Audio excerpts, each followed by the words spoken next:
পরিণাম আল্লাহ বলে দিয়েছে মৃত্যুর পরে যখন সবাই আল্লাহ তাআলার কাছে ফিরে যাবে, এক শ্রেণীর অবস্থা হবে যারা নিজের ইমান এনেছে আমল করেছে, তারা জান্নাতে বসবাস করবে।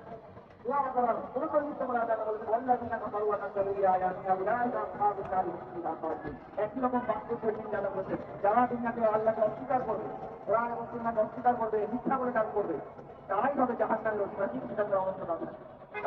এটা দেখে আল্লাহ রাসূল বিভ্রান্ত হয়ে যায় যে মুসলমান তারা আল্লাহর কাছে ছিল, এত বৈকল্য প্রাপ্ত, জান্নাতে এত নিয়ামত পাবে, তাহলে দুনিয়াতে কেন তারা মার খাচ্ছে, কেন তারা লাঞ্ছিত হচ্ছে, কেন তারা মৃত্যু মুখে হচ্ছে?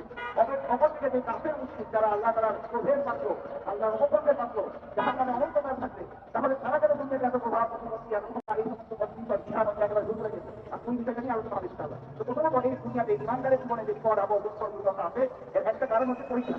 আল্লাহ তাআলা পরীক্ষা করার জন্য প্রত্যেক ইমানদারকে বাছাই করার জন্য